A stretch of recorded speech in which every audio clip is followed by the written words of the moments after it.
Hi there, I'm Linda V. Taylor, professional longarm quilter, and I have the opportunity to show you all about longarm quilting.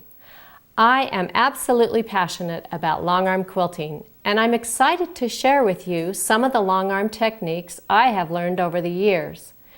I'm starting with the very beginning basics, and I'll just keep adding techniques so you will be able to learn not only fabulous freehand meandering and feathering, but also the really important technical skills to stabilize the quilt and make sure the final product is the quality you want in your quilts.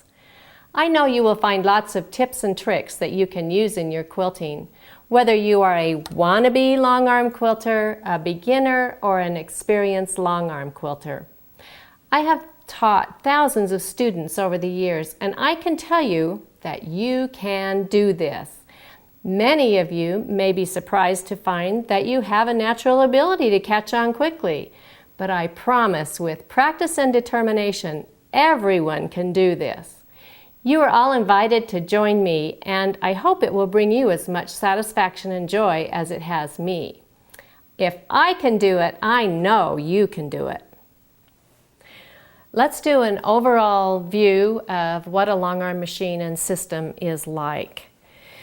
The machine rolls on the track, and there are two tracks generally. It will roll horizontally and vertically, and that means of course that it will go in any direction, and you want a nice light touch with that. So the fun part is this is like taking a pencil over paper, just the way you write. So it seems very natural when you're quilting. The machines come with dimensions. You'll hear a lot of dimensions on them.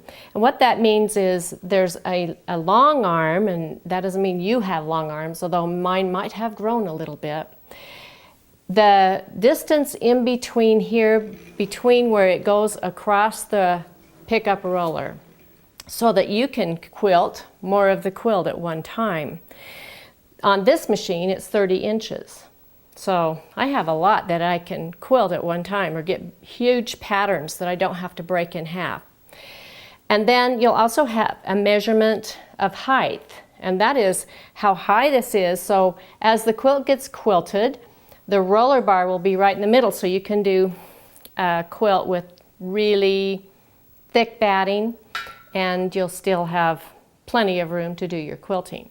So this one is 12 inches. So this machine would be a 30-12.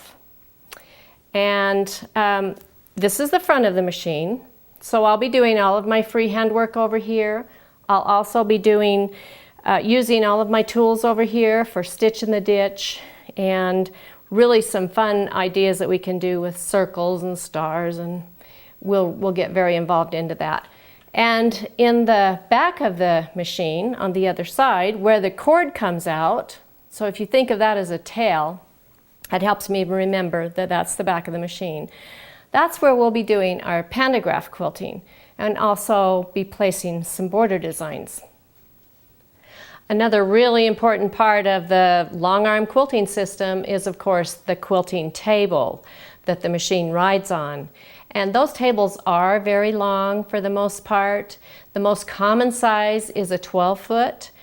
That's because that will accommodate a king-size quilt. A 10-foot table will still accommodate a queen-size quilt. So if you have a 12-foot room and you want to squeeze around one end, you can still get that in your house. A 14 table would do a king-size bedspread, and that would be floor to floor over that king-size bed. And oftentimes people do a lot of those quilts, or if you're in the decorating business, certainly a 14 table would be well worth it. The tables also come generally with some kind of leaders on them, and those need to be secured very nicely on there and very straight so that you can do your pinning with your top and your lining, and then all of those layers come over with the batting and go around the pickup roller, and that's what secures that quilt onto the table for you so that you can quilt over it. So basically, that's a real fast overview for you just to have an idea of what longarm quilting is about. We set the quilt on, we generally pinning it on, and then the machine moves over the quilt and quilts it like that, so we don't even have to handle that quilt after we've got it pinned on. As a side note, if you are interested in long arm quilting, I do have a book published by C&T Publishing Company. It's called The Ultimate Guide to Long Arm Machine Quilting, and it has so much information in it. I think you'll really enjoy it. Next time, let me show you some of the other tools that are quite unique to the long arm quilting world, things that you would probably want to invest in if you were going to be a long arm quilter.